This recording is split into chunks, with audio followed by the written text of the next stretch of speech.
Hello students, this lecture we will study shaded pole motor। Hindi में इसे ध्रुवित छिद्र ध्रुवित या ध्रुवित मोटर भी कहा जाता है। ठीक है, हिंदी नाम को ज़्यादा इम्पोर्टेंस नहीं देंगे, इंग्लिश नाम को ही पढ़ेंगे। Shaded pole motor important question है। सबसे पहले इसका डायग्राम देखते हैं। तो जनरली जो हमारे मोटर में होते हैं that is poles and rotor. तो रोटर जो होगा वो इसका क्या होगा, स्क्विरल केज रोटर ही होगा, केज रोटर जैसा हम अभी तक पढ़ते आए हैं। ठीक है, और यहाँ पर एक अलग सा स्ट्रक्चर आपको देखने को मिलेगा जो कि पोल्स को थोड़ा सा अलग बनाया गया है, इसीलिए इसका नाम शेडेड पोल मोटर रखा गया है। शेडिंग यहाँ पर दी जाती है और बाकी सब चीज़ नॉर्मल है, क्योंकि जैसे ही आप वाइंडिंग्स की अगर बात करें तो दैट इज़ सिंपल सा जो वाइंडिंग हमारा मोटर्स में किया जाता है वही है। ये आप समझ रहे होंगे, ये जो वाइंडिंग हमने की ये फील्ड वाइंडिंग है। क्लियर? थोड़ा सा मैं इसको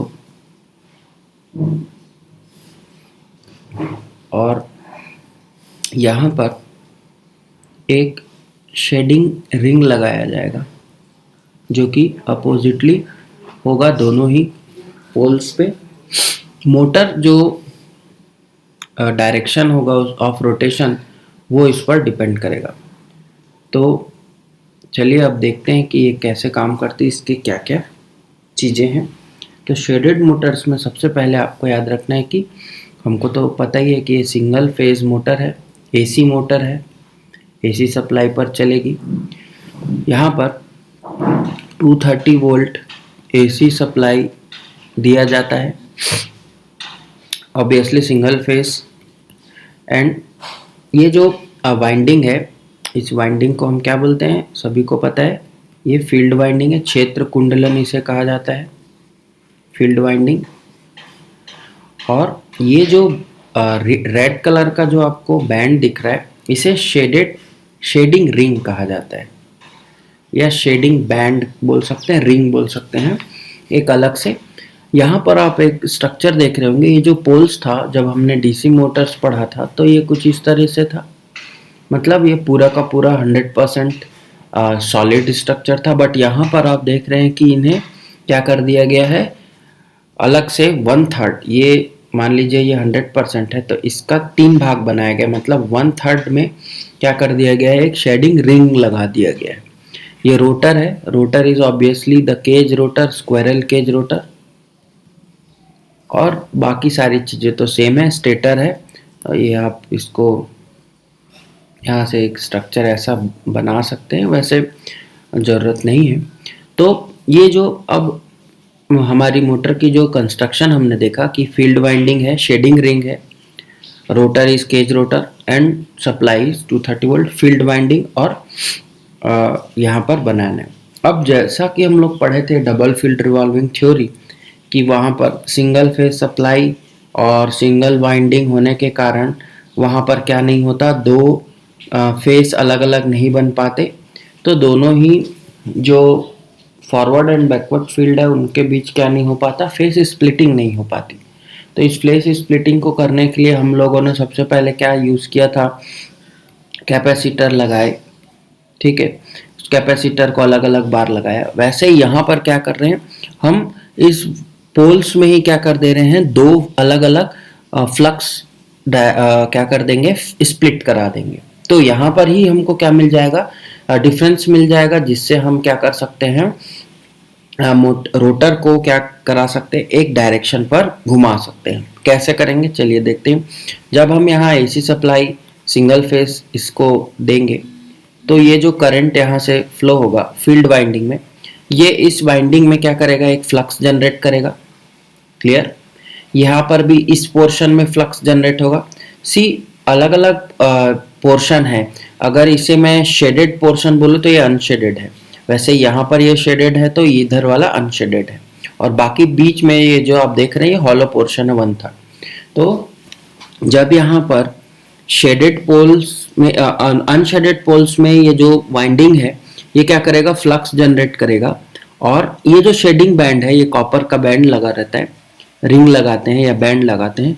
यहाँ पर क्या होगा कि जब यहाँ पर एक फ्लक्स जनरेट होगा तो फैराडे के इलेक्ट्रोमैग्नेटिक म्यूचुअल इंडक्शन के प्रिंसिपल से इस शेडिंग बैंड में भी क्या होगा, एक फ्लक्स जनरेट होगा। ऑब्वियसली ये भी एक वाइंडिंग की तरह बिहेव करेगा, और यहाँ दो अलग अलग पोर्शन हो जाएंगे, एक अनशेडेड पोर्शन और एक शेडेड पोर्शन। तो यहाँ पर क्या होगा कि दोनों ही पोर्शन पर अलग अलग फ्लक्स जनरेट होगा, शेडेड पे अलग और अनशेडेड पे अलग। तो यहाँ से हम बोल सकते हैं कि जो फ्लक्स है वो वेरी करेगा, और हमें दो टाइप का फ्लक्स यहाँ मिल जाएगा। शेडेड पोर्शन वाला जो फ्लक्स होगा वो लैगिंग नेचर का होगा, किससे, अनशेडेड वाले से। क्लियर है? तो इससे रेस्पेक्ट में लैग करेगा, वैसे लैगिंग दोनों ही होंगे बट इसके रेस्पेक्ट में वो और लैगिंग होगा, पश्चगामी फ्लक्स यहाँ पर जनरेट होगा, तो पावर फैक्टर जो है वो उसका लैगिंग होगा। तो अब जो डायरेक्शन है वो होगा, जो डायरेक्शन हमारा किसका, डायरेक्शन ऑफ रोटेशन, इसी पर ही डिपेंड करता है कि किस जगह पर स्ट्रेंथ जो है वो ज़्यादा है। जैसे हमने देखा था कि जब एक रोटर वाला जो केस देखे थे कि एक जो है फील्ड वो राइट क्लॉकवाइज चल रहा है, एक एंटी क्लॉकवाइज, और दोनों का जो वैल्यू है फ्लक्स का जो स्ट्रेंथ है वो सेम है, किसी एक डायरेक्शन पर आप दे दो तो मोटर उसी डायरेक्शन में घूमने लगती। तो यहाँ पर क्या होगा, शेडेड पोर्शन वाला जो हमारा शेडिंग बैंड होगा उसका स्ट्रेंथ जो है, फील्ड स्ट्रेंथ, वो यहाँ पर क्या करेगा, वेरी कराएगा, और इसलिए मोटर जो है वो इस डायरेक्शन में, मतलब अभी के केस में क्लॉकवाइज जो है वो चलने लगेगी। यहाँ पर ये इसको शेडिंग वाला जो बैंड है इसके अंदर में ये इधर इसको क्लॉकवाइज देगा इस डायरेक्शन पे, और यहाँ वाला इसको इस डायरेक्शन पे घुमाएगा। अल्टीमेटली हमें एक रोटेटिंग मोशन मिल जाएगा रोटर का। तो क्योंकि यहाँ पे जो सप्लाई है वो, मान लीजिए ये पोल, इस पोल को मैं फर्स्ट पोल बोलूँ, ये सेकंड पोल, तो दोनों ही पोल में अपोजिट डायरेक्शन पर होगा, तो ये इसको नीचे की ओर डाउनवर्ड डायरेक्शन की ओर या अपवर्ड डायरेक्शन की ओर, तो एक रोटेटिंग मोशन रोटर को मिल जाएगा और ये रोटर हमारा स्टार्ट हो जाएगा। तो हमने यहाँ देखा कि शेडेड टू अनशेडेड, और यहाँ पर भी शेडेड टू अनशेडेड जो है वो फ्लक्स जो है वो क्या करेगा, अलग अलग जनरेट होगा शेडेड और अनशेडेड में, और इसी में ही स्प्लिट हो जा रहा है। हमें अलग से कोई भी वाइंडिंग लगाने की आवश्यकता नहीं है, हमारा जो काम है वो शेडिंग रिंग ही कर दे रहा है। Shading ring is the main factor, इसीलिए इसका नाम शेडेड पोल मोटर पड़ा, क्योंकि यहाँ शेडिंग रिंग का इस्तेमाल किए, पोल्स को शेड किए हैं। शेड करना मतलब उसको छिद्रित करना, अलग अलग एक कोर पोल ना हो करके, एक ठोस पोल ना हो करके उसको क्या कर देना, बांट देना अलग अलग पोर्शन में। 1/3 पोर्शन हम शेडिंग बैंड का यूज करेंगे और यहाँ पर शेडिंग बैंड को लगा देंगे, और यही जो है हमारा शेडिंग रिंग या शेडिंग बैंड, यही क्या करेगा, फेस स्प्लिटिंग का काम यहाँ कराएगा। सिंपल सा है। अब अगर इसके मैं कैरेक्टरिस्टिक्स की बात करूँ तो टॉर्क जो इसमें होगा, तो जब हम स्टार्टिंग में देखते हैं तो स्टार्टिंग में टॉर्क की वैल्यू मिनिमम होती है, फिर ये बढ़ करके कुछ इस तरीके से शो करता है। तो आप देख रहे हैं कि ये टॉर्क है, तो टॉर्क, और मान लीजिए ये, तो स्पीड, अगर टॉर्क की बात करें तो torque is low, initial torque की वैल्यू कम है, तो इन्हें उन जगहों पर यूज़ करेंगे जहां लो टॉर्क की वैल्यू चाहिए। फिर ये जो वाइंडिंग हमने की है, इस वाइंडिंग में क्या बोलेंगे कि रेजिस्टेंस की वैल्यू इसकी कम है, प्रतिरोध की वैल्यू कम है। तो रेजिस्टेंस अगर कम है तो करंट की वैल्यू ज़्यादा होगी, तो स्टार्टिंग करंट की वैल्यू हाई होगी यहाँ।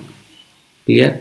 बड़े लोड्स में आप इसको इस्तेमाल नहीं कर सकते क्योंकि स्टार्टिंग करंट वहाँ बहुत ज़्यादा होगा। छोटे लोड्स में आप इसको इस्तेमाल कर सकते हैं। तो इस टाइप का इसका कैरेक्टरिस्टिक्स बनने वाला है। Low starting torque, then a linear rise in the torque and then the steady decrease।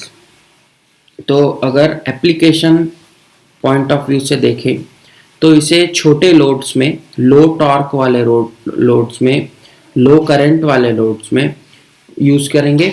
इसका जो इनिशियल पावर फैक्टर होगा वो लो होगा, low power factor, initial starting power factor या initial power factor is very low. तो application कहाँ है इसको?